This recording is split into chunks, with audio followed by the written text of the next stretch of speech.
The delay in it setting, it says it's doing it, but give it a second. Okay. There we go. Okay, we're live. We're good? Mhm. Okay, good morning, everyone, and welcome to the Insurance and Pharmaceutical Subcommittee of the Health and Government Operations Committee, first meeting of the 2025 session.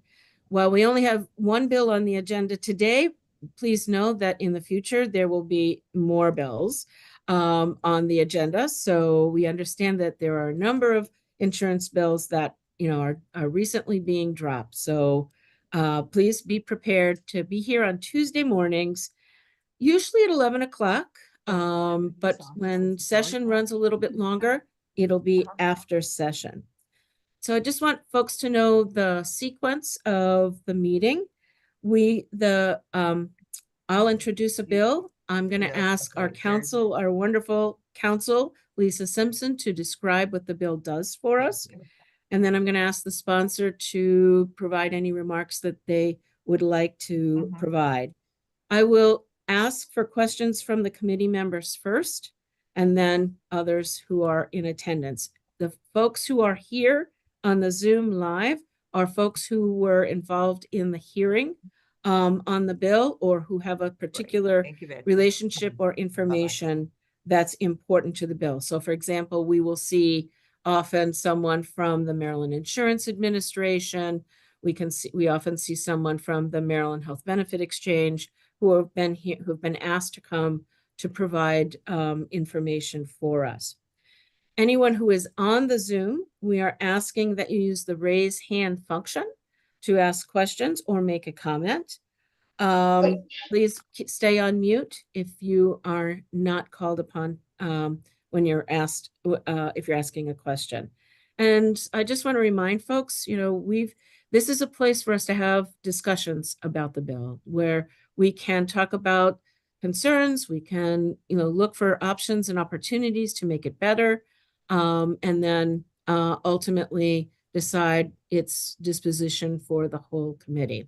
So, of the folks who are here right now, anybody have any questions about how the meetings will go and the process that we're following? Okay, seeing no hands, thank you very much. Our first bill is House Bill 321, sponsored by Delegate Kipke. This is Pharmacy Benefit Managers, Definition of Purchaser and Alteration of Application of Law. This is a bill we have heard before and actually passed last year. So, Lisa, want to tell us what it does?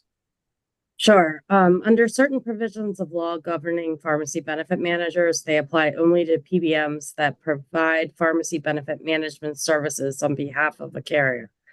This bill makes certain provisions of the insurance article apply to all PBMs, and this would include those that work for ERISA plans. And the provisions of law that we are changing include information on and sales of prescription drugs, choice of pharmacy, reimbursement for a pharmaceutical product or pharmacist service, requirements before entering into a contract, rebate sharing contract requirements, audits by PBMs, and in the internal review process.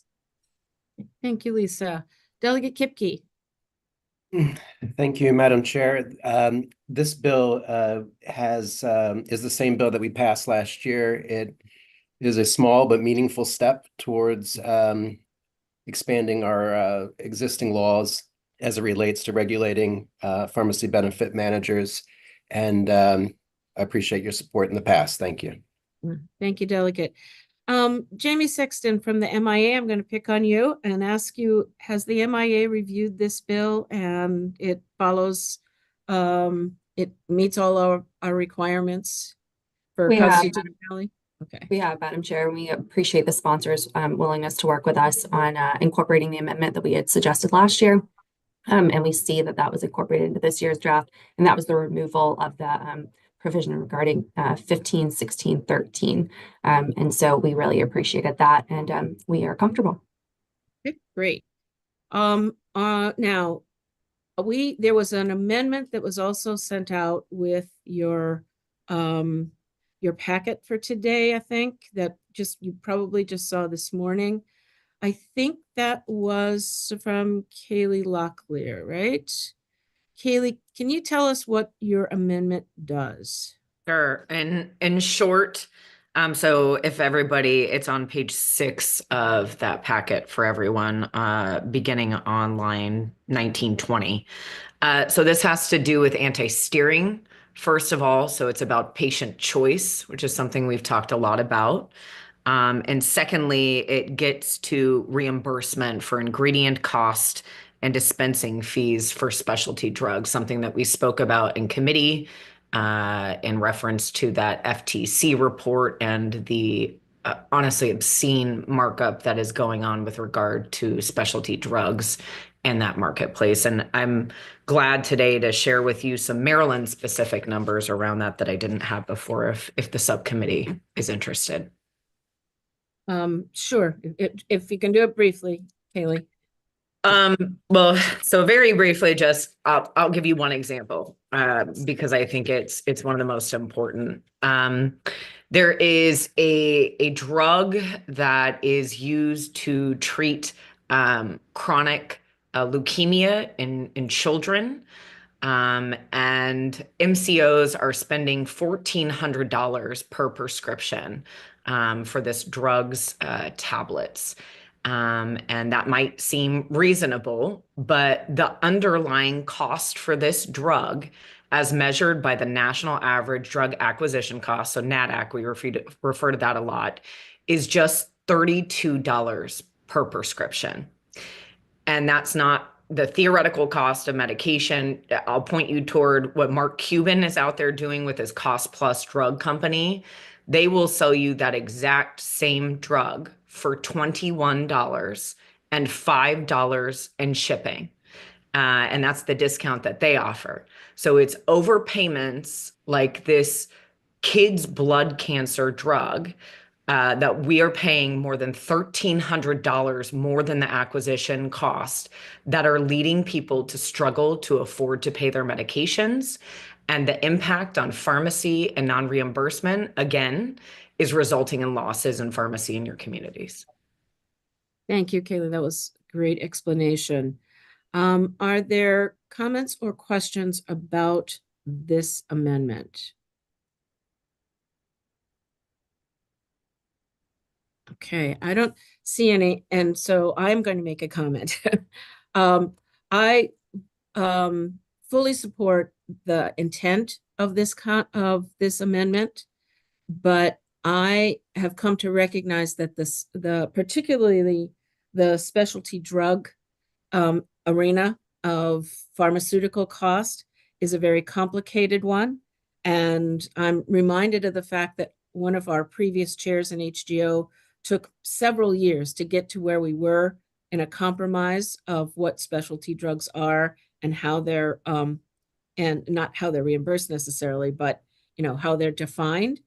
We have come to the realization that it's time to update that, and that we really do need to look deeply into the changes we can make in the treatment of specialty drugs and their reimbursement.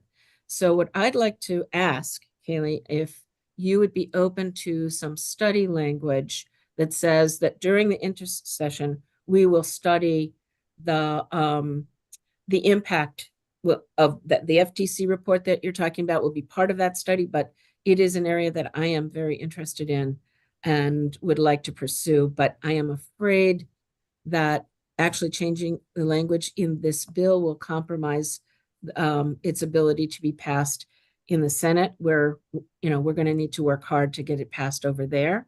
So Kaylee, is that something you think you could agree to? Yes, absolutely. Okay. So Lisa, we'll need to work on that language. And then, so let me ask the will of the body. We can pass the bill conceptually saying, pass it as is with added language that will study the issue of specialty drugs and their reimbursement. So we pass it by that caveat that language will be included. or we can wait until next week to pass it. Delegate Kipke, it's your bill. What would you like to do? Well, considering we've been waiting 3 years on this puppy, how about we get this thing going? I am perfectly happy to do that. Kaylee, you okay with that? Absolutely. I just wanted to follow up as well, just because of what the FTC study covered. I think it would be important as well to look at the anti-steering portion of this as well, because Okay. that's where a lot of profits are being made by PBMs as well, if we could. Got it. I definitely think we can include that in the study language. Okay. Is there anyone opposed to this notion of moving the bill conceptually with knowing that we'll have the study language ready for the voting session on Friday? Okay, Move the then bill. I've got a motion. I've got a second. Any further discussion on the bill? Okay, seeing none, all those in favor, please say aye. Aye. Is there any opposition? Hearing none, the bill passes unanimously. I want to thank you all again for your engagement in this, for being here today. And that completes our work. But next Tuesday, I promise there'll be more than one bill. So look forward to our work together through this session. And this subcommittee meeting is adjourned. Thank you all very much. Madam Chair, can you stay on for a minute? I just want to speak to you about something. Okay, sure.